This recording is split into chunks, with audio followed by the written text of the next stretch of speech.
The sandstorm swallowed the checkpoint at 1,347 hours, and Kezia O'Yelleran knew they were going to be hit. She had felt it 3 times before in her career. That prickling certainty that violence was coming, the way the air changed texture before everything went wrong. The last time she ignored that feeling, 4 men died. So when she walked into the command post and told Sergeant First Class Burkett they needed to double the watch, she already knew what he would say. Burkett barely looked up from his coffee. He was a thick-necked man with 18 years in the Army and a permanent scowl that deepened whenever Kezia spoke. "The radio girl has concerns," he announced to the 2 soldiers at the table. "Quiroga, Cito, you hear that? The contractor thinks she knows how to run my checkpoint. Before we continue, drop a comment and let us know where you're watching from today. Maybe you have known someone whose skills were underestimated because of how they looked or what title they carried." Kezia kept her voice level. "The storm is perfect cover. Visibility will drop to 15 meters in the next 20 minutes. If anyone has been watching our patterns, this is when they move." Burkett finally turned to face her. His eyes traveled from her dust-covered boots to the communications headset around her neck. She was 34 years old, had spent 12 years in the Air Force, and had seen more combat than half the men at this checkpoint combined. But her contractor badge said communications specialist, and that was all Burkett needed to know. "I have been running checkpoints since you were in high school," he said. "We are 40 minutes from the QRF, and we have got clear fields of fire in every direction. Nobody is stupid enough to hit us in a sandstorm when they cannot see either." Kezia wanted to tell him that was exactly why someone would hit them now. When the enemy cannot see, they rely on preparation, on knowing the terrain better than you do, on patience. Instead, she simply nodded. "Just a suggestion, Sergeant." She turned and walked back toward the communications shack, feeling his dismissal like a hand pushing between her shoulder blades. 12 years. She had spent 12 years earning the right to be heard, and she had given it all up for reasons she still could not fully explain. Now she was just a radio girl. The contractor who monitored frequencies and logged transmissions and stayed out of the way when real soldiers were working. The shack was a reinforced room at the northeast corner of the compound, packed with equipment that most of the checkpoint personnel did not understand. Kezia settled into her chair and pulled the headset over her ears, scanning through frequencies with the automatic precision of someone who had done this 10,000 times before. Static. Interference. The sandstorm was already degrading their communications, electromagnetic noise bleeding through every channel. But underneath the static, something else, a pattern that should not be there. She leaned forward, adjusting the filters, isolating the anomaly. It was faint, rhythmic, too regular to be natural interference. Someone was communicating out there. Close. The door opened and Specialist Quiroga stepped inside, sand swirling around his boots before he pulled it shut. He was 22, baby-faced despite his best efforts to grow a mustache. And he was one of the only soldiers at the checkpoint who treated her like a human being rather than an inconvenience. "Hey, Miss O'Yelleran. Sergeant Burkett said my radio is giving feedback again. He says if I cannot fix it, he's going to make me pull double-watch shifts until I figure out." Kezia held up one finger, still listening to that strange rhythm in the static. Then she pulled off her headset and extended her hand. "Let me see it." Quiroga handed over the handheld unit, relief flooding his features. She turned it over, popped the battery compartment, and spotted the problem immediately. Corroded contact point. The desert ate everything eventually. She pulled a small tool from her vest pocket, scraped the corrosion away, and handed it back. "That should hold for now. Come back tomorrow, and I will do a full cleaning." "You're a lifesaver." Quiroga grinned. "Seriously, I do not know how you know all this stuff. You ever think about teaching classes or something?" Kezia almost smiled. "I used to." The door opened again. Private First Class Cito leaned in, her young face tight with poorly concealed curiosity. She was the only other woman at the checkpoint, 20 years old, and still trying to figure out who she wanted to be. Kezia had caught her staring more than once, as if trying to solve a puzzle. "Miss O'Yelleran," Cito said, "Sergeant Burkett wants to know if long-range comms are still up." Kezia checked her monitors. Tell him we have another 15 minutes before the storm knocks out everything past 5 kilometers. After that, we are on our own until it passes. Cito nodded, but did not leave. She lingered in the doorway, sand hissing against the walls outside. Can I ask you something? Kezia waited. You were in the Air Force, right? Before you became a contractor. That is right. What did you do? Kezia considered the question. The honest answer was complicated. The easy answer was a lie. She chose something in between. Communications, she said. I handle communications. Cito looked like she wanted to ask more, but something in Kezia's expression stopped her. She nodded and ducked back out into the growing storm. Kezia turned back to her equipment, to that strange rhythmic signal hiding in the static. She ran it through 3 different filters, trying to triangulate the source. North. It was coming from the rocky outcropping to the north, the one spot where their fields of fire were not quite as clear as Burkett believed. She reached for her radio to report it, then stopped. Burkett had made his position clear. The contractor did not get to tell him how to do his job, but that rhythm kept pulsing. Patient. Waiting. Kezia stood and moved to the small window, wiping dust from the reinforced glass. The sandstorm had turned the world into a wall of tan and brown, visibility dropping by the minute. She could barely see the guard tower 30 meters away. And then, just for a moment, the wind shifted. A brief gap in the swirling sand, lasting maybe 2 seconds. Long enough for Kezia to see the figures moving through the storm. 5 of them, armed, approaching from the north. They were already inside the perimeter. Kezia did not hesitate. She grabbed her radio and keyed the emergency channel. Contact north, 5 armed individuals inside the wire. I repeat, 5 armed contacts inside the perimeter. Static answered her. The sandstorm had already chewed through their short-range communications. She tried again, switching frequencies, but the interference swallowed every transmission. She was moving before she made the conscious decision to move. 12 years of training took over, her body remembering what to do even as her mind raced through tactical calculations. The attackers were approaching from the north. The command post was southeast. If she cut through the motor pool, she could reach Burkett before the shooting started. She never made it.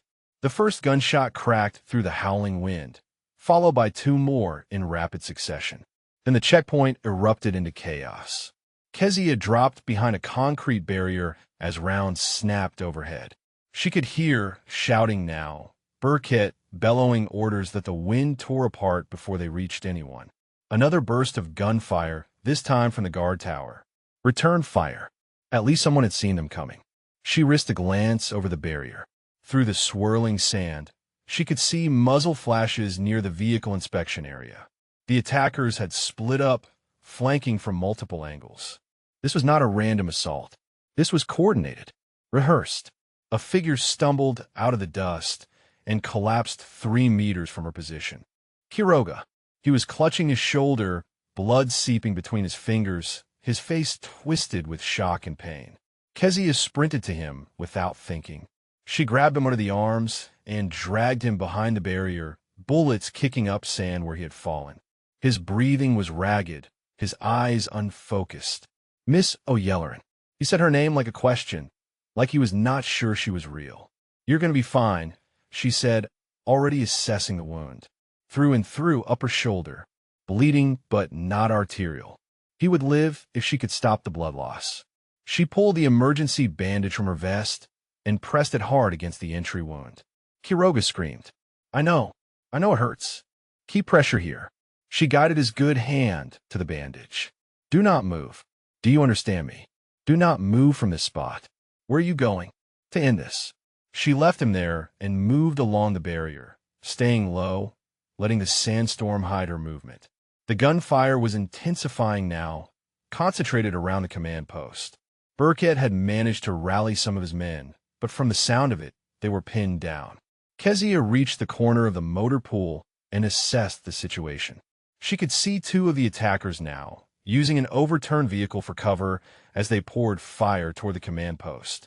Professional spacing. Disciplined trigger control. These were not untrained insurgents. These were soldiers. Former soldiers, She corrected herself. The way they moved, the way they communicated through hand signals barely visible in the dust. She had seen that training before. Afghan National Army. Someone had turned, and they had brought friends. A burst of fire from the command post went wide, chewing into the sand 10 meters from the attackers. Burkett was shooting blind, spraying rounds toward muzzle flashes without any real target acquisition. He was going to burn through his ammunition in minutes. Kezia keyed her radio again, hoping the shorter distance would punch through the interference. Sergeant Burkett, this is O'Yelleran.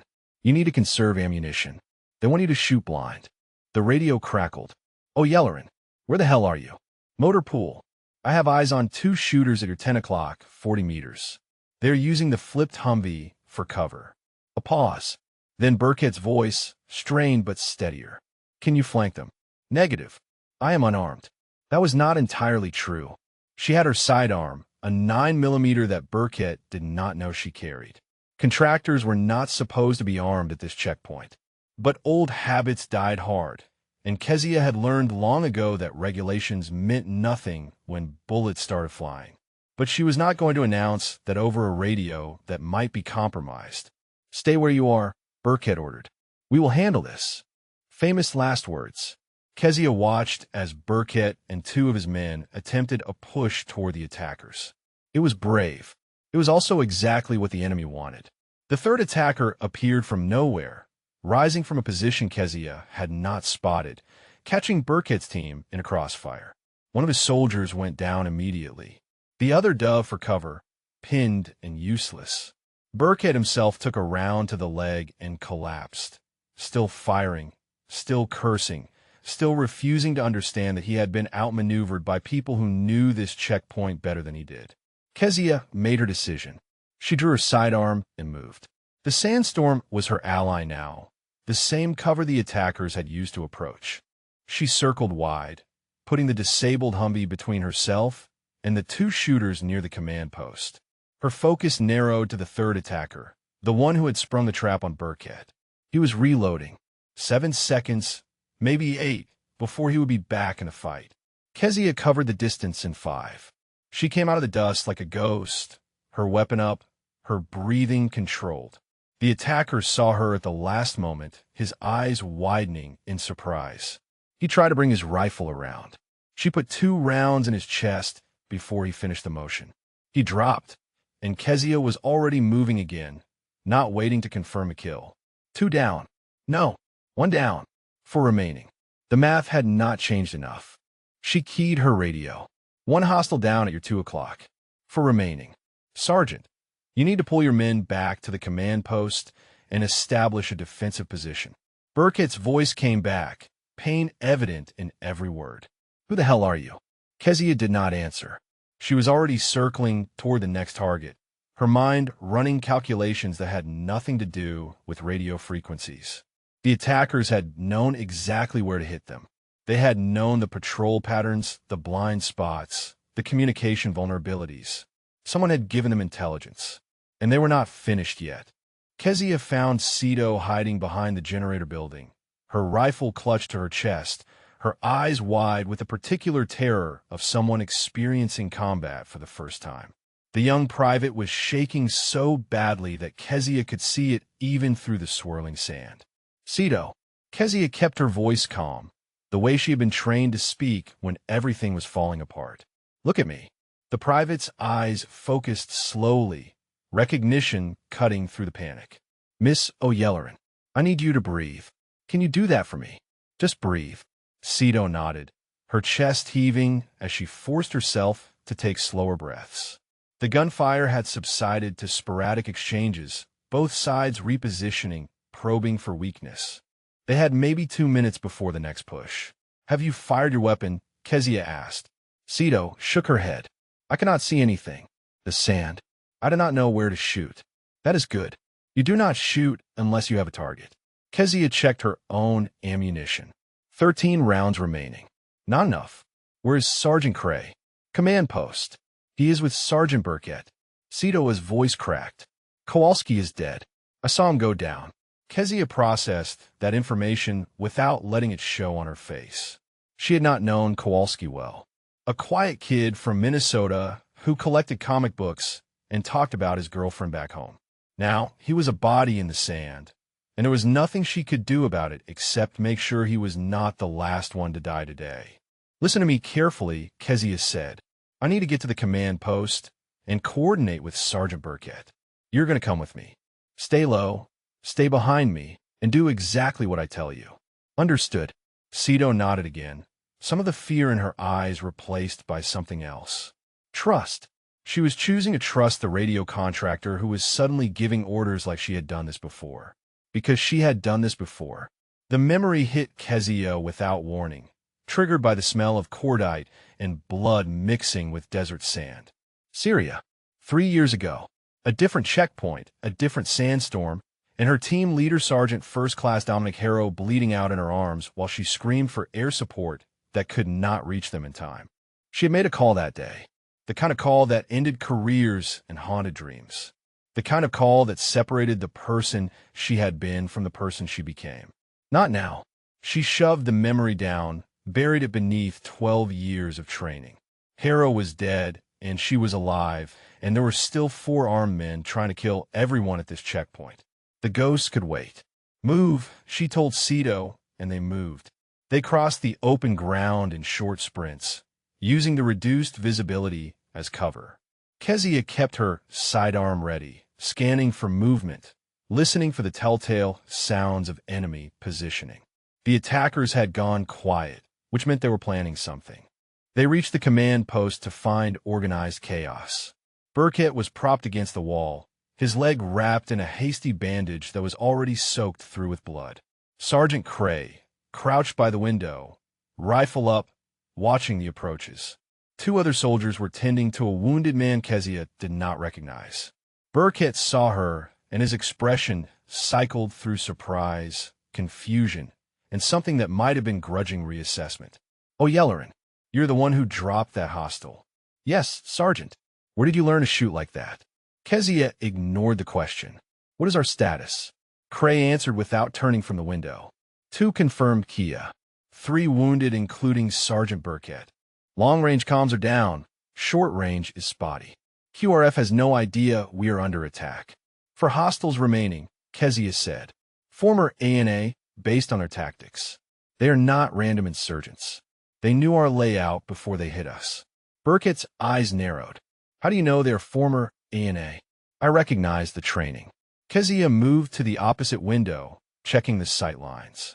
They are too disciplined for tribal militia, too coordinated for opportunistic fighters. Someone trained them, and they have been watching us long enough to know our patterns. The room fell silent except for the wounded soldiers' labored breathing.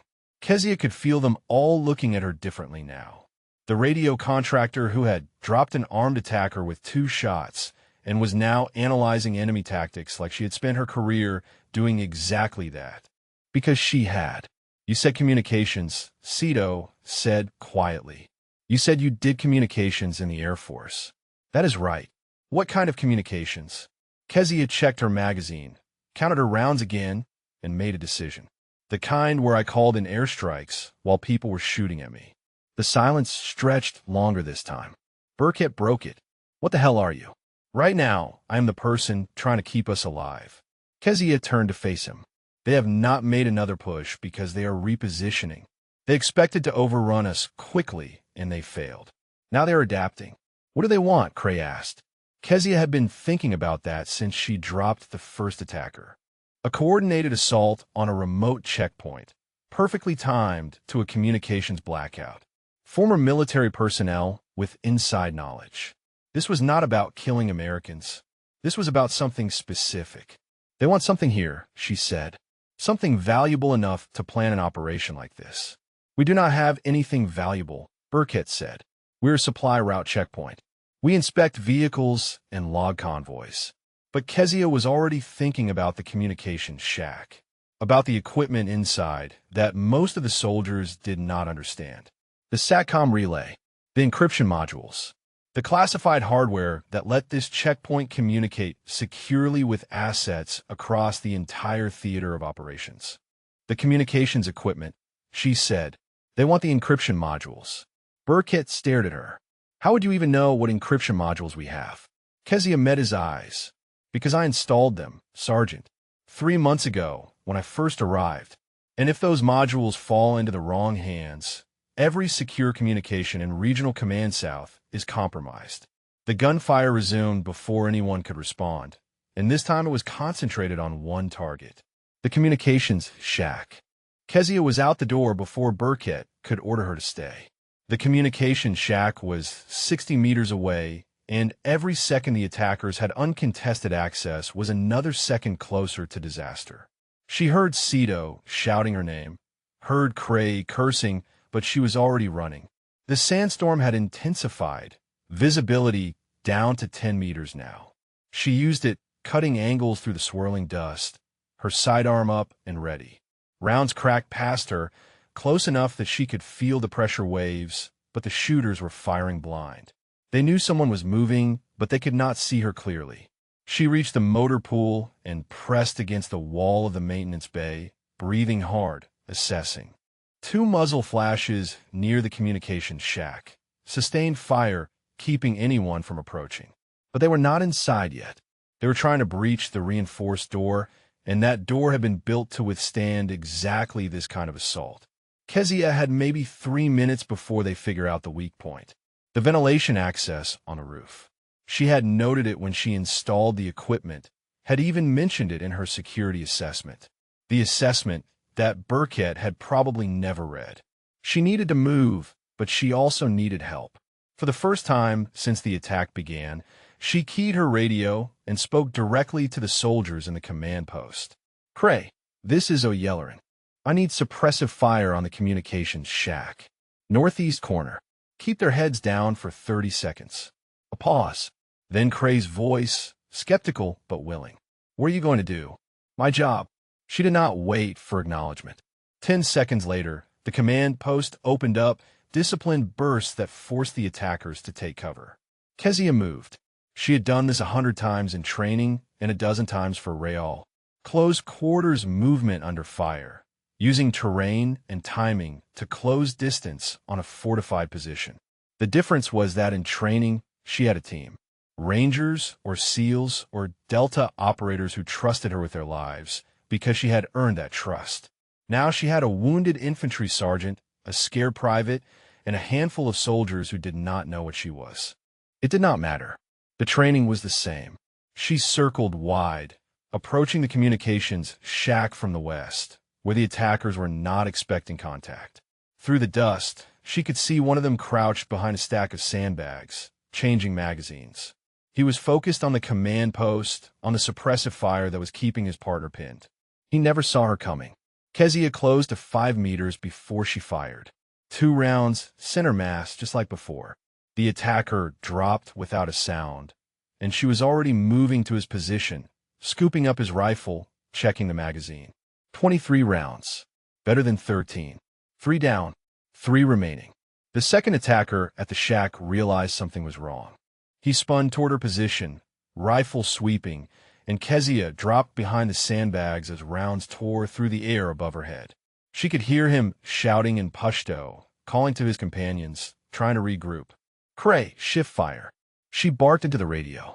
Target is relocating to your 11 o'clock. The command post responded instantly, rounds chewing into the position where the attacker was trying to move. He dove for cover, pinned between Kezia and the soldiers he had been trying to kill. You know, Cray's voice came through the static. For a radio contractor, you sound a lot like someone who has done this before. Kezia allowed herself a small smile. Communications specialist. I specialize in communicating. She heard something that might have been a laugh before the radio dissolved into static. The storm was getting worse, but for the first time since the attack began, they were winning. The pinned attacker made a mistake. He tried to fall back toward the generator building, exposing himself for just a moment. Kezia did not hesitate. She rose from cover, acquired the target, and fired 3 rounds in rapid succession. 2 hits. The attacker staggered, tried to raise his weapon, and collapsed. 4 down. 2 remaining. Kezia moved to the communications shack door, checking for damage. The attackers had tried to breach it with explosives, but the charge had been insufficient. Scorch marks on the reinforced surface, but the lock was intact. Whatever was inside was still secure. For now, she keyed her radio again. Shack is secure. 2 hostiles remaining. Location unknown. Burkett's voice came through, strained with pain, but clearer than before. O'Yelleran, get back to the command post. That is an order. Negative. I need to check the equipment. Make sure they did not compromise anything. She did not wait for his response. She punched in the access code and slipped inside, pulling the door shut behind her. The shack was dark, emergency lighting casting red shadows across the equipment racks. Everything looked intact, but she needed to be sure. Kezia moved to the main console and began running diagnostics. The SATCOM array was damaged but functional. The encryption modules were secure in their housing, untouched. She allowed herself a breath of relief. Then she noticed the secondary monitor. Someone had accessed the system remotely. Not the attackers outside. Someone else. The intrusion had happened 6 hours ago, long before the sandstorm, long before the assault. Someone had downloaded the checkpoint's defensive protocols, patrol schedules, and communication frequencies. Someone had given the attackers everything they needed. Kezia stared at the screen, her mind racing. This was not just an assault. This was a coordinated intelligence operation, and whoever was behind it had access to systems that should have been impossible to breach. The lights went out. Emergency power failed a moment later, plunging the shack into complete darkness. Outside, she heard the generator sputter and die. They had hit the power. In the darkness, Kezia heard footsteps on the roof. The ventilation access. They were coming in. Kezia moved on instinct. She threw herself behind the server rack as the ventilation grate crashed down and a figure dropped through the opening. Muzzle flash lit the darkness, rounds punching into the console where she had been standing seconds before. She returned fireblind, 3 shots toward the muzzle flash, then rolled to a new position. The attacker cursed in Pashto and went silent, repositioning in the dark. They were both blind now, both listening, both waiting for the other to make a mistake. Kezia controlled her breathing. In the darkness, sound was everything. She could hear the attacker moving, boots scraping on concrete, the soft click of a magazine being checked. He was between her and the door, between her and the equipment she needed to protect. She had 11 rounds left. He had a rifle with an unknown amount of ammunition. In a straight fight, the math favored him. But Kezia had spent 12 years learning that straight fights were for people who lacked imagination. She reached in her pocket and pulled out the small flashlight she carried everywhere. Standard equipment for someone who spent half her life in server rooms and communications bunkers. She clicked it on and threw it to her left, away from her position. The attacker reacted exactly as she expected. He spun toward the light and fired, 4 rounds in rapid succession. Kezia was already moving, circling right in the darkness, using the sound of his gunfire to mask her footsteps. She came up behind him and pressed her sidearm to the back of his head. "Drop it," she said in Pashto. He froze. The rifle clattered to the ground. Kezia kicked it away and grabbed his collar, forcing him to his knees. In the dim glow of the discarded flashlight, she could see his face now. Young, maybe 25. The hard eyes of someone who had seen combat, but also the fear of someone who had not expected to lose. 5 down, 1 remaining. "Who sent you?" Kezia demanded. "Who gave you the access codes?" The attacker laughed, a bitter sound that echoed in the dark room. "You think I know names? We received information. We received payment. That is all." "Payment from who?" He shook his head. "Kill me, or let me go. I will not talk to a woman contractor playing soldier." Kezia felt something cold settle in her chest. She leaned close to his ear. "I'm not playing anything. I spent 6 years with units you have never heard of, in places that do not exist on any map. I have called fire on positions while men like you shot at me, and I have watched those positions turn to ash. So when I ask you a question, you should understand that I am not playing." The attacker was silent for a long moment. Then, quietly, he spoke. "There is one more. Farid. He is the leader. He was Afghan National Army, Special Operations. He turned after the Americans killed his family in a drone strike. He has been planning this for 2 years. Where is he now? Waiting. He knew some of us would not survive. He only needs one person to reach the equipment. Kezia processed this. Fard was out there, somewhere in the sandstorm, waiting for his opportunity. Patient, disciplined, dangerous. She pulled the attacker to his feet. You're going to walk out of here with your hands up. My people will take you into custody. If you try anything, I will put you down. Understood. He nodded. She marched him to the door, opened it, and shoved him out into the swirling sand. Cray, she called into her radio. I have a prisoner coming your way. Do not shoot him unless he runs. Copy that. Cray's voice was strained. Oh, Yellorin, we have a problem. Sergeant Burkett's wound is worse than we thought. He is losing blood fast, and Quiroga is not looking good either. Kezia felt the weight of command settle onto her shoulders. Without power, they had no way to call for medevac. Without communications, no one knew they were under attack. Burkett was bleeding out, Quiroga was deteriorating, and somewhere in the storm, one last attacker was waiting for his moment. What is the status of the backup generator? She asked. Fuel line was cut. Cray paused. We are completely dark. Kezia closed her eyes, thinking. The main communications array was useless without power. But the SATCOM backup unit had its own battery system, designed for exactly this kind of scenario. 30 minutes of emergency power, enough to send a distress signal and call for extraction. The problem was that the backup unit was in the communication shack, and its battery was only partially charged. She might get one transmission, maybe two, and if Farid was monitoring their frequencies, he would know exactly when help was coming. She made her decision. I'm going to get us communications, she told Cray. Keep everyone in the command post, and do not let anyone move until I give the word. What about the last hostile? I will handle him. She stepped back into the communication shack and moved to the backup SATCOM unit. The battery indicator showed 18%. Barely enough. She began the boot sequence, listening to the systems come online one by one. Outside, the sandstorm howled. Somewhere in that chaos, Farid was waiting. He had lost 4 men, but he only needed to succeed once. Get the encryption modules, disappear into the storm, and every secure communication in the region would be compromised. Kezia could not let that happen. Even if it meant making another call, she would have to live with. The SATCOM unit beeped, ready to transmit. She reached for the handset, and the door behind her exploded inward. Kezia dove sideways as the blast threw shrapnel and debris across the room. She hit the ground hard, ears ringing, vision blurred, the taste of blood in her mouth. Her sidearm had been knocked from her grip, spinning away into the darkness. Through the smoke and dust, a figure stepped through the shattered doorframe. Tall, calm, moving with the deliberate precision of someone who had done this many times before. He held a rifle at the ready, sweeping the room with the patience of a hunter who knew his prey was cornered. Farid. He spotted her on the ground and aimed, but he did not fire. Instead, he spoke in accented English, his voice eerily calm. You killed 4 of my men. I did not expect that from Contractor. Kezia pushed herself up slowly, hands visible, buying time.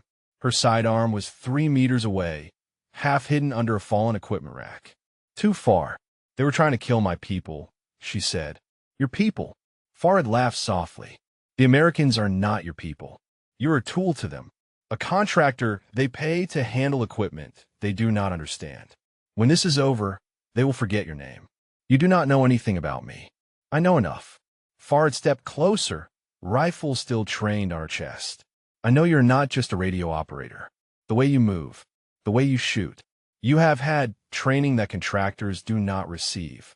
Special operations, perhaps. Someone who fell from grace. Kezia said nothing. Her eyes flickered to the sidearm again. Still too far. Farid noticed the glance. He smiled and kicked the weapon further away. I am not here to kill you. I am here for the encryption modules. Give them to me, and I will let you live. You can tell your commanders that you tried to stop me, but failed. No shame in that. You're only one woman against a force that was always going to win. Kezia felt something shift inside her. A door opening to a room she had kept locked for 3 years. The room where she stored the memories of Syria, of Sergeant First Class Dominic Harrow, of the worst day of her life. You want to know why I left the Air Force? She said quietly. Farid tilted his head, curious despite himself. I was a combat controller. CCT, one of the first women to complete the pipeline. I spent 6 years embedded with special operations teams, calling in airstrikes, coordinating close air support, doing the job that people like you think women cannot do. Farid's expression shifted. The rifle barrel lowered slightly, not from sympathy, but from reassessment. He was recalculating the threat. 3 years ago, my team was ambushed outside Raqqa. 6 of us against 40 insurgents. We held them off for 9 hours, waiting for extraction that could not reach us because of a sandstorm. Just like this one. She could feel the memory now, rising up like floodwater, impossible to contain. My team leader, Sergeant First Class Harrow, was wounded in the first hour. Got shot. He was dying, but he kept fighting because that was who he was. By hour 8, we were down to 3. Me, Harrow, and a ranger named Colby who had taken shrapnel to both legs. The insurgents were closing in. They wanted Harrow alive. He was senior enough to have intelligence they could use. Names, locations, operations. Farid was listening now, the rifle almost forgotten. Harrow knew what would happen if they took him, the things they would do to make him talk. He looked at me, and he said, Kezia, you know what you have to do. And I did. I knew exactly what I had to do. She met Farid's eyes. I called in an airstrike on our own position. Danger close. 50 meters from where I was lying. I killed Harrow. I killed the insurgents surrounding us. And I nearly killed myself. The blast threw me 20 meters, and I woke up in a field hospital in Germany with third-degree burns and a letter from my commanding officer telling me I was a hero. Her voice hardened, but I was not a hero. I was a woman who killed her team leader because it was the only way to keep him from being tortured. The Air Force cleared me. They said I made the right call. They wanted to give me a medal. I told them I would rather disappear. So they let me. Honorable discharge. Contractor status. A new identity as the radio girl who nobody looks at twice. Farid was silent. The rifle hung at his side now, his tactical advantage forgotten in the face of her confession. You think I do not understand sacrifice, Kezia continued. You think I do not understand what it means to lose everything for something you believe in. You are wrong. I have made the call that no one should ever have to make. And I will make it again if I have to. She looked at the SATCOM unit behind her, at the encryption modules locked in their housing, at the room full of equipment that could compromise thousands of American lives if it fell into the wrong hands. I will burn this entire building to the ground before I let you take what is inside, she said. And I will burn with it, because that is who I am. That is who I have always been. Farid stared at her for a long moment. Then he raised his rifle. Then we both die, he said. The shot came from behind him. Farid staggered, a red bloom spreading across his shoulder. He spun, firing wildly into the smoke-filled doorway. But a second shot caught him in the leg, and he went down. Cito stepped through the wreckage, her rifle still raised, her hands shaking but her aim steady. Miss O'Yelleran, she said, her voice trembling. Are you okay? Kezia stared at the young private who had been too scared to fire her weapon 3 hours ago. The same private who had just shot an armed special operations soldier twice in conditions that would have challenged a veteran. Yeah, Kezia said softly. I am okay. She picked up her sidearm and walked to where Farid lay bleeding on the ground. His eyes were filled with pain and something else. Respect, perhaps, or recognition. It is over, Kezia told him. Farid laughed, blood on his teeth. For now, there will be others. There are always others. Maybe. Kezia crouched beside him. But they will not find me unprepared. She stood and turned to Cito. Help me secure him. Then we were calling for medevac. The SATCOM unit beeped softly in the darkness, ready to transmit, ready to bring help at last. Kezia secured Farid's hands with zip ties, while Cito kept her rifle trained on him. The man did not resist. He lay on the concrete floor, bleeding from his shoulder and leg, watching Kezia with eyes that held neither hatred nor fear, just the quiet resignation of a soldier who had lost his final battle. Pressure on the shoulder wound, Kezia instructed Cito. Keep him alive. He has intelligence we need. Sito hesitated. After what he tried to do. Especially after what he tried to do. Kezia moved to the SATCOM unit and checked the battery. 14% now. Enough for one transmission, maybe two if she kept it short. We need to know who gave him access to our systems. That answer is worth more than his death. She keyed the handset and began transmitting on the emergency frequency. Mayday, Mayday, Mayday. This is FOB Red Hawk, Checkpoint Alpha. We are under attack, multiple casualties, requesting immediate QRF and medevac. Sandstorm conditions, visibility minimal. Hostiles neutralized, but we have wounded critical. How copy? Static answered her. She adjusted the frequency. Tried again. The sandstorm was still interfering, but the SATCOM had enough power to punch through if she could find a clear channel. On her third attempt, a voice crackled through. Checkpoint Alpha, this is Bagram Tactical Operations Center. We copy your mayday. Say again your status. Relief flooded through her, so intense it nearly buckled her knees. 5 hostiles neutralized. 2 American Kia. For wounded, 2 critical. We need medevac and QRF immediately. Copy, Checkpoint Alpha. Be advised, Sandstorm is grounding all rotary assets at this time. Earliest possible launch is 4-5 minutes. Can you hold? Kezia looked at Sito, at Farid bleeding on the floor, thought about Burkett and Quiroga in the command post. 45 minutes was a long time when people were dying. We will hold, she said. Checkpoint Alpha out. She set down the handset and turned to Sito. Stay with him.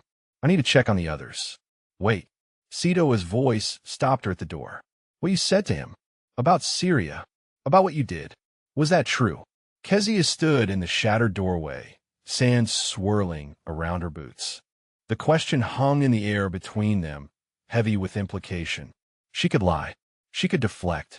She could tell this young private that some stories were not meant to be shared. Instead, she told the truth. Every word. Sito was quiet for a moment. Then she said, I do not think you are a murderer. I think you are someone who made an impossible choice and lived with the consequences. That is not the same thing. Kezia felt something loosen in her chest, a knot she had carried for 3 years. She nodded once, not trusting her voice, and stepped out into the storm. The walk to the command post took longer than it should have. The sandstorm had reached its peak, visibility down to 5 meters, the wind howling like something alive and angry. Kezia navigated by memory, counting steps, using the shapes of buildings as landmarks. She found Cray at the door, rifle up, ready to fire until he recognized her. O'Yellerin. He lowered his weapon. We heard shots. What happened? Farid is down, secured in the comm shack with Sito. Medevac is 45 minutes out. Cray's face fell. Sergeant Burkett does not have 45 minutes. Kezia pushed past him into the command post. The scene inside was worse than she had feared. Burkett lay on a table, his face gray, his breathing shallow. The bandage on his leg was soaked through, and the soldier, tending to him, had the look of someone who knew he was losing the fight. Quiroga was propped against the wall nearby, conscious but barely. His shoulder wound had been redressed, but infection was already setting in. His eyes were glassy with fever. Kezia moved to Burkett first. Talk to me, she said to the soldier working on him, a young specialist whose name she did not know. Femoral bleed, he said. I have been applying pressure, but I cannot stop it. He needs surgery. He needs blood. He needs things I cannot give him here. Kezia looked at Burkett's face. His eyes were open, tracking her with difficulty. O'Yellerin. His voice was a whisper. Did you get them? All 5. Your checkpoint is secure, Sergeant. A ghost of a smile crossed his lips. Guess I should have listened to you. Kezia took his hand. Yes, you should have. But you held your people together under fire. That counts for something. Burkett's grip tightened weakly. I spent 18 years thinking I knew everything. Thinking contractors were just civilians playing soldier. Thinking women did not belong in combat roles. He coughed, blood flecking his lips. I was wrong. About all of it. Save your strength. Medevac is coming. He shook his head. If I do not make it, I need you to know. I am sorry for how I treated you, for not listening when it mattered. Kezia felt tears burning in her eyes. unexpected and unwelcome. "You're going to make it," she said. "You're going to apologize to me properly when we are back at the FOB, and then you're going to buy me a beer." "That is an order, Sergeant." Burkett laughed, a wet sound that turned into a cough. "Since when do contractors give orders?" "Since today." She stayed with him, holding his hand, talking to him about nothing important, about the weather back home, about football games and bad food, and the thousand small things that soldiers talked about to keep the darkness at bay. She felt his pulse weakening under her fingers, felt him slipping away, and she held on tighter. Not again. Not another one. The minutes stretched like hours. Somewhere in the distance, she thought she heard the sound of rotors. But the sandstorm swallowed everything, and she could not be sure if it was real or just desperate hope. Cray appeared at her shoulder. "Storm is breaking. Visibility improving." Kezia looked up. Through the window, she could see it. The wall of sand was thinning, patches of sky appearing through the chaos. And there, in the distance, lights. Approaching lights. "They are here," she said. "Help me get him ready for transport." Burkett's eyes fluttered open. He looked at her, and for a moment, clarity returned to his gaze. "Thank you," he said, "for saving my people." Kezia squeezed his hand. "Thank me when you wake up from surgery." The sound of helicopters grew louder, and for the first time in hours, Kezia allowed herself to believe they might actually survive this. The Blackhawks came in low and fast, rotors churning the remnants of the sandstorm into spiraling columns of dust. Kezia ran to the landing zone, waving chemical lights to guide them in, her eyes stinging from the grit, but her heart pounding with something close to hope. Two birds touched down simultaneously. Doors slid open and soldiers poured out, weapons ready, scanning for threats that had already been neutralized. Behind them came the medics, stretchers in hand, already shouting questions about casualties and conditions. Too critical in the command post, Kezia yelled over the rotor wash. One secured hostile in the communications shack, gunshot wounds to shoulder and leg. Two Kia, positions marked with chem lights. A medic grabbed her arm. "Are you injured?" Kezia looked down at herself. Blood on her hands, on her clothes, none of it hers. Minor cuts and bruises she had not even noticed until now. "Nothing that matters," she said. "Get to the command post. Sergeant Burkett has a femoral bleed. He is running out of time." The medics moved like they had done this 1,000 times, because they had. Kezia followed them back to the command post, watching as they descended on Burkett with controlled urgency. For lines went in. Pressure bandages were replaced with proper tourniquets. Someone was calling out vitals while someone else prepared the stretcher. Burkett's eyes found Kezia through the chaos. He tried to speak, but an oxygen mask was pressed over his face before he could form words. She nodded at him, hoping he understood, hoping he knew she would not let him die in this place. Quiroga was next. His fever had spiked in the last hour, infection spreading faster than anyone had anticipated. The medics loaded him onto a stretcher with practiced efficiency, one of them already hanging an antibiotic drip. "He's going to lose the arm," Kezia heard one medic mutter to another. "Maybe, maybe not. Depends on how fast we move." Kezia watched them carry Quiroga toward the waiting helicopter.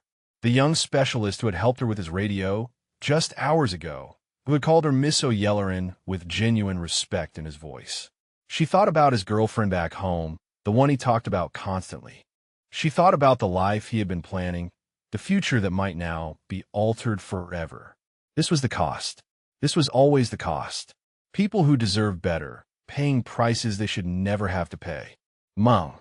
A soldier appeared at her elbow, young, professional, wearing the insignia of the Quick Reaction Force. "My CO wants to speak with you."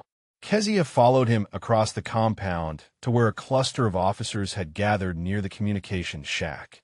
The QRF commander was a major, mid-40s, with the kind of face that had seen enough combat to stop being surprised by anything.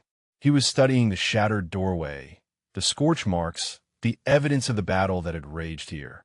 "You are O'Yellerin," he said. Not a question. "Yes, sir." The major turned to face her. His eyes were sharp, assessing. My men tell me you single-handedly neutralized 4 hostiles and coordinated the defense of this checkpoint during a communications blackout. They also tell me you are a contractor, a communications specialist. That is correct, sir. He studied her for a long moment. I have been in the Army for 23 years. I have served with Rangers, Special Forces, Delta. I know what special operations training looks like. And I know that what happened here today was not the work of a communication specialist. Kezia said nothing. The major stepped closer, lowering his voice. I also know the name Kezia O'Yelleran. I know what happened in Raqqa 3 years ago. There are not many people in the special operations community who do not know that story. She felt her chest tighten. That life is behind me. Clearly it is not. He gestured at the destroyed checkpoint, the bodies being loaded into bags, the wounded being carried to helicopters. This is not the work of someone who left that life behind. This is the work of someone who never stopped being what they were trained to be. Kezia looked away, toward the horizon where the sandstorm was finally dissipating, revealing a sky streaked with the orange and purple of approaching sunset. I did what I had to do, nothing more. The major was quiet for a moment. Then he said, the prisoner, Farid. He is former Afghan National Army, special operations trained. He has been on our watch list for 2 years, but we could never find him. Today, you handed him to us alive. Do you understand how valuable that is? I understand he has information about how our systems were compromised. Yes, and we're going to get that information. He paused. But that is not why I'm telling you this. I'm telling you because what you did today matters. The lives you saved, the intelligence you protected, the damage you prevented. That matters. Kezia turned back to face him. With respect, sir, I was just trying to keep people alive. And you did. The major held her gaze. The Air Force made a mistake when they let you go. I hope someone has the sense to correct that mistake. Before Kezia could respond, a commotion near the communications shack drew their attention.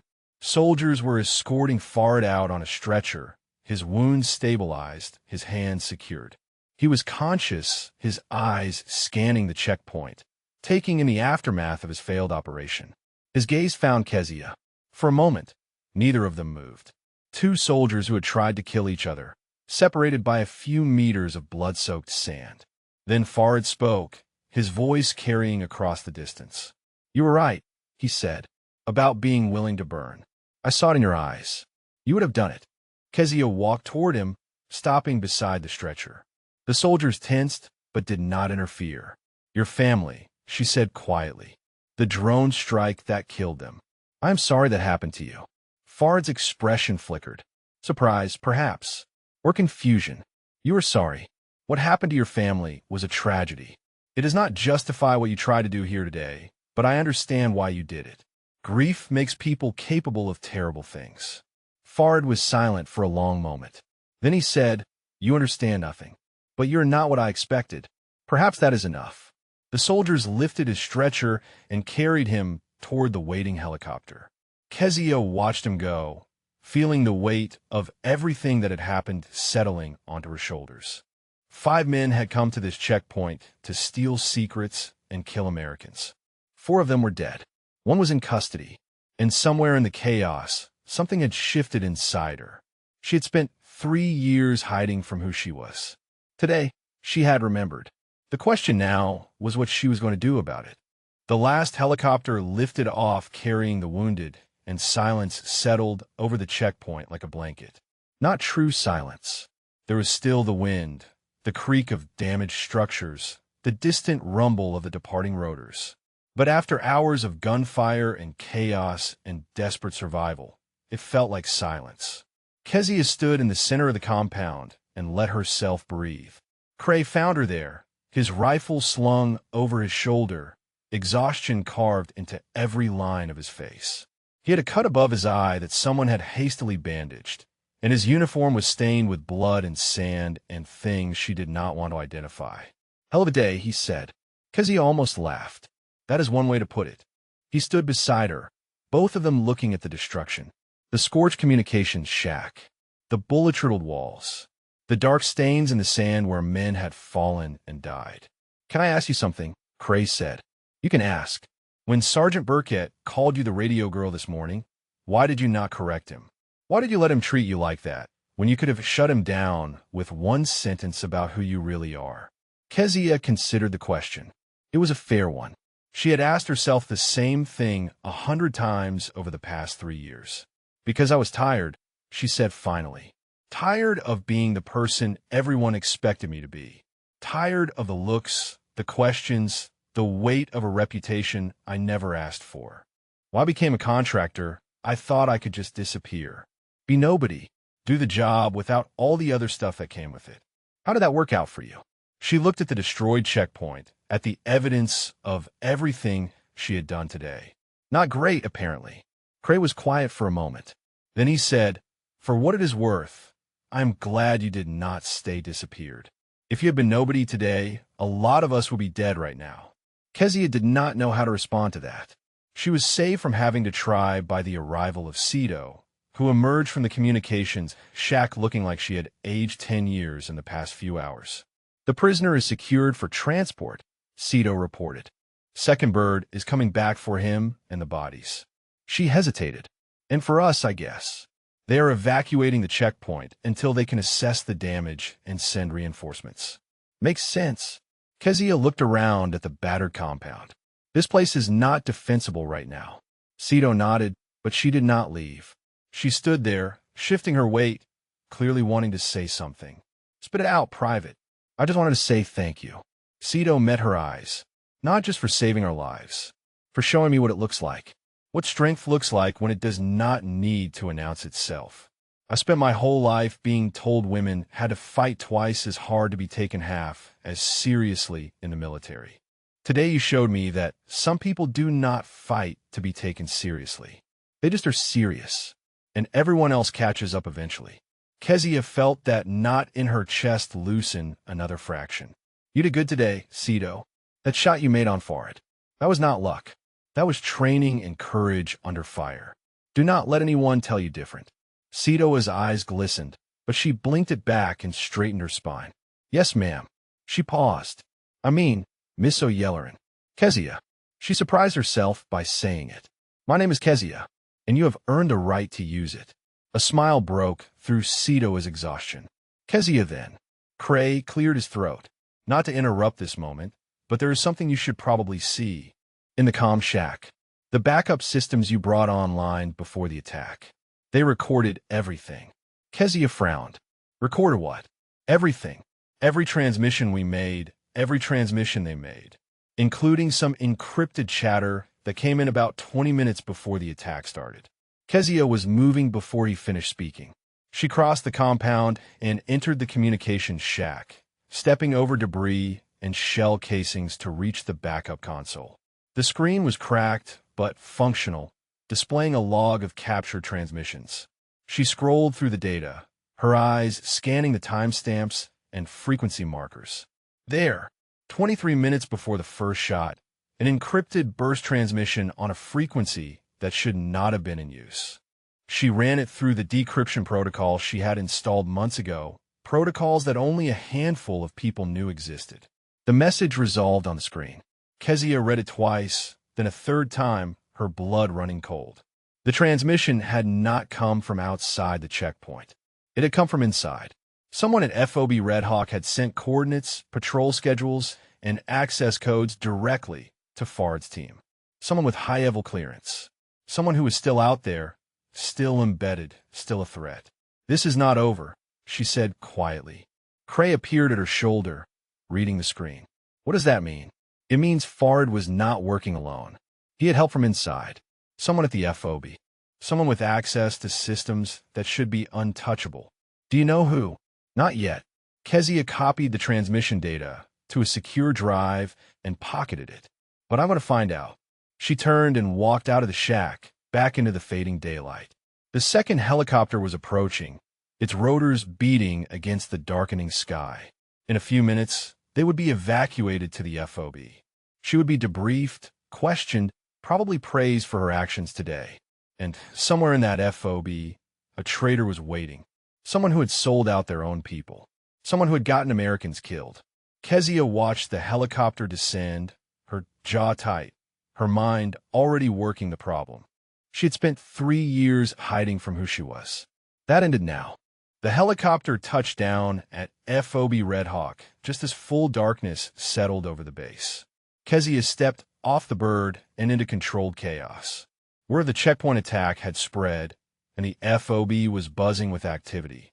Soldiers moved with purpose. Officers barked orders. And somewhere in the distance, she could hear the generators humming at full power. A captain met them on the landing pad.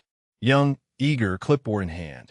He scanned their faces with the expression of someone who had been given a task and intended to complete it perfectly. Sergeant Cray, Private Cito, Miss O'Yelleran. I am Captain Westbrook. I have been assigned to coordinate your debriefing. If you will follow me. Kezia fell into step beside him.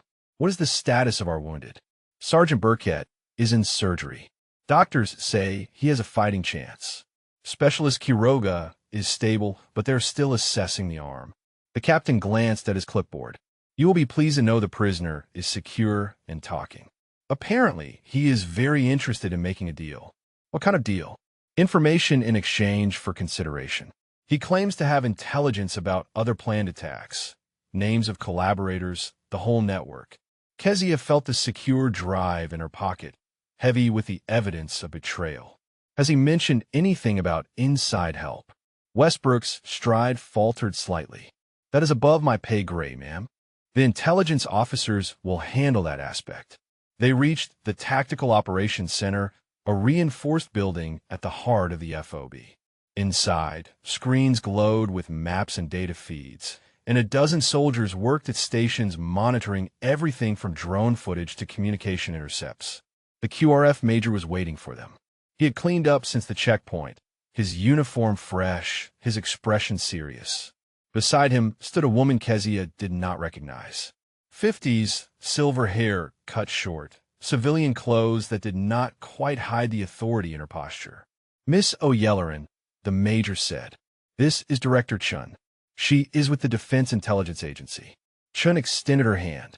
Her grip was firm, her eyes sharp. I have heard a great deal about you, Miss O'Yelleran. Most of it in the last 4 hours. Kezia shook her hand. I was just doing my job. Your job is communication specialist. What you did today was considerably more than that.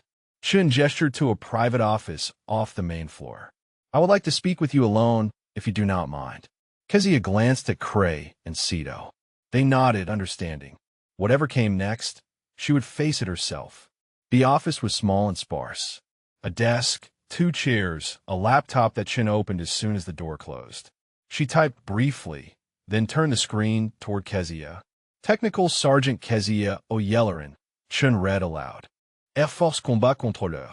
Graduated top of her class at the CCT pipeline. 6 years embedded with Special Operations Units. Servantine Combat Deploiement. 3 Bronze Stars. 1 Silver Star declined. Recipient of the Air Force Cross for actions in Raqqa, Syria. Also declined. Kezia said nothing. Chun continued. Separated from active duty following a psychological evaluation that recommended extended leave. Evaluation was later overturned, but by then you had already accepted contractor status and disappeared into the system. She looked up. You have been hiding in plain sight for 3 years. Why? Because I was done. Done with what? Done with being a weapon. Kezia met her eyes. Done with making the calls that nobody should have to make. Done with watching people die because I was not fast enough or smart enough or lucky enough to save them. Chun studied her for a long moment. And yet today, when 5 armed men attacked your checkpoint, you did not hesitate. You killed 4 of them, captured the 5th protected classified equipment, and saved the lives of everyone under your protection. That does not sound like someone who is done. Kezia felt the words catch in her throat. Today was different. How? Today I did not have a choice. Chun leaned back in her chair. Miss O'Yelleran, I'm going to be direct with you. The attack on Checkpoint Alpha was not an isolated incident. It was part of a larger operation targeting our communications infrastructure across the region. Farid's team was one of 3 cells activated in the past 48 hours. The other 2 succeeded. Kezia felt cold. Succeeded how? They obtained encryption modules from 2 other sites. Modules that, when combined with the ones you protected, would have given them access to every secure communication in Regional Command South. Kezia processed this. Thousands of transmissions, troop movements, intelligence assessments, names of assets and informants. You stopped that, Chun said. You, alone, prevented what would have been the worst intelligence breach in the history of this conflict. I was not alone. My people fought beside me. Your people followed your lead. Chun reached into her jacket and produced a photograph. She slid it across the desk. Kezia looked down and felt her heart stop. The photograph showed a man in an army uniform. Major's Oak Leaves, mid-40s, a face she recognized from the FOB roster. Major Harrison Webb, Chun said, Deputy Intelligence Officer for Regional Command South. We have been investigating him for 6 months, but we could never find proof. The transmission you recovered from your backup systems. It came from his terminal. Kezia stared at the photograph. Webb. She had seen him in the mess hall, at briefings, walking the compound like he belonged there. Because he did belong there. He was one of them. Or so everyone had believed. He sold us out, Kezia said. He sold everyone out. Chen's voice was hard. For money, for ideology, we do not know yet. But because of what you did today, we now have everything we need to take him down. Where is he now? In custody. We picked him up 30 minutes ago. He thought he was untouchable. Chen allowed herself a small smile. He was wrong. Kezia looked at the photograph for a long moment, then slid it back across the desk. So it is over. The immediate threat is neutralized, yes. But the larger problem remains. Chun folded her hands. We need people like you, Miss O'Yellerin. People who can see what others miss. People who do not hesitate when everything goes wrong. People who are willing to make the hard calls. You wanted to come back. I want you to stop hiding. Chun stood. The Air Force would take you back in a heartbeat. So would we. But that is not my decision to make. It is yours. She walked to the door and opened it. Take some time. Think about it. But do not take too long. The world does not stop needing people like you just because you are tired. Chun left, and Kezia sat alone in the small office, staring at nothing. 3 years of hiding. 3 years of pretending to be someone smaller than she was. And now, in the space of a single day, all of it had been stripped away. The question was not whether she could go back. The question was whether she was ready to stop running. Kezia found Cito in the mess hall, sitting alone at a corner table with a cup of coffee she was not drinking. The young private looked up when Kezia approached, and something in her expression shifted. Relief, maybe, or recognition of a kindred spirit. Mind if I sit? Kezia asked. Please. Kezia lowered herself into the chair across from Cito. The mess hall was nearly empty at this hour, just a few soldiers grabbing late meals or caffeine to fuel overnight shifts. The fluorescent lights hummed overhead, casting everything in a pale, tired glow. How are you holding up? Kezia asked. Cito wrapped her hands around her coffee cup. I keep replaying it. Every shot, every decision, wondering if I could have done something different, something better. That never stops. Cito looked up. Does it get easier? Kezia considered the question. The honest answer was complicated. The easy answer was a lie. She chose the truth. The replaying does not stop, but you learn to live with it. You learn to accept that you made the best decisions you could with the information you had in the moment. And you learn to forgive yourself for not being perfect. She paused. That last part takes the longest. Cito nodded slowly. When I shot Fard, I did not think. I just acted. Training took over. But afterward I felt. She struggled for the word. Empty. Like something had been taken from me. That is normal. The first time you take a life, something changes. You cross a line you cannot uncross. But that does not make you a bad person. It makes you a soldier who did what was necessary to protect the people counting on her. Cito was quiet for a moment. Then she said, Can I ask you something personal? You can ask. After Raqqa, after what you had to do, how did you keep going? Kezia looked down at her hands. The same hands that had called in the strike that killed Dominicaro. The same hands that had held his dog tags at the memorial service, unable to speak, unable to cry, unable to do anything but stand there and wish she had died instead. I did not, she said finally. Not for a long time. After Raqqa, I shut down. I went through the motions, did my job, said the right things. But inside, I was gone. The Air Force offered me counseling, medals, promotion. I turned it all down because I could not stand the idea of being rewarded for what I had done. But you survived. Surviving is not the same as living. Kezia met her eyes. For 3 years, I have been surviving, hiding behind a contractor badge, pretending to be someone smaller than I am, punishing myself for a decision that saved lives even as it destroyed me. Today was the first time in 3 years that I felt alive again. Because you were fighting. Because I was myself again. Kezia leaned forward. Listen to me, Cito. What happened today is going to stay with you forever. The faces, the sounds, the smell of it. You cannot erase that. But you can choose what it means. You can let it break you, or you can let it make you stronger. That choice is yours. Cito's eyes glistened. How do I choose? One day at a time. One decision at a time. And when it gets too heavy, you find someone who understands, and you let them help carry it. She reached across the table and squeezed Cito's hand. You're not alone in this. You never have to be alone. Cito squeezed back, a tear sliding down her cheek. Thank you, Kezia. They sat in silence for a while, two soldiers who had walked through fire together, bound by something that went deeper than rank or background or circumstance.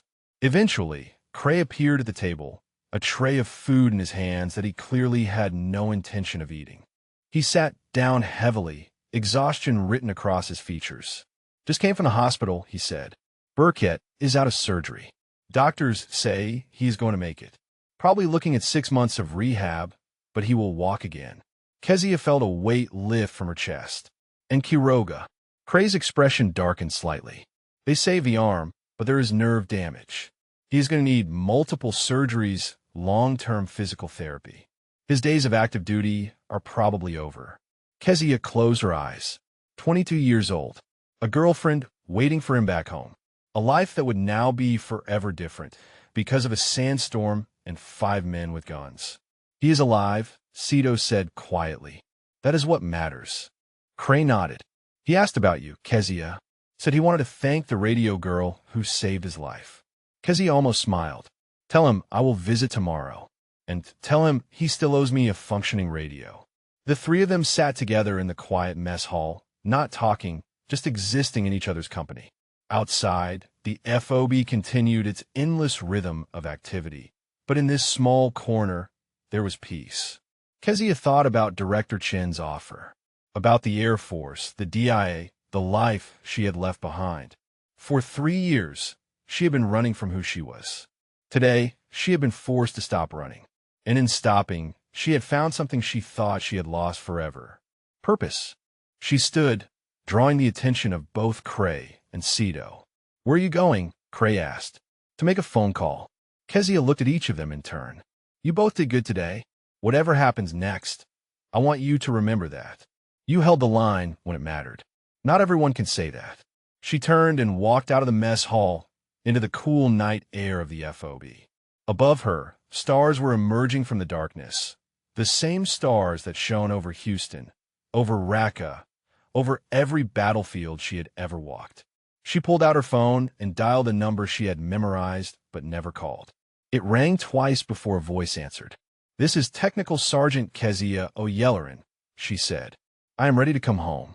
1 week later, Kezia stood outside the hospital room at Landstuhl Regional Medical Center in Germany, gathering her courage. She had faced down armed insurgents, called in airstrikes on her own position, and walked through fire without flinching.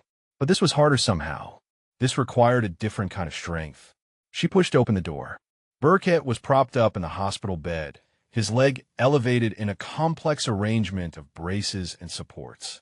He looked pale, diminished, nothing like the bull-headed sergeant who had dismissed her concerns just 7 days ago. But his eyes were clear, and when he saw her, something crossed his face that might have been a smile. O'Yelleran. He gestured to the chair beside his bed. They told me you were coming. Kezia sat down. How are you feeling? Like I got shot in the leg and nearly bled to death in a sandstorm. He shifted painfully. So, pretty good, all things considered. She almost laughed.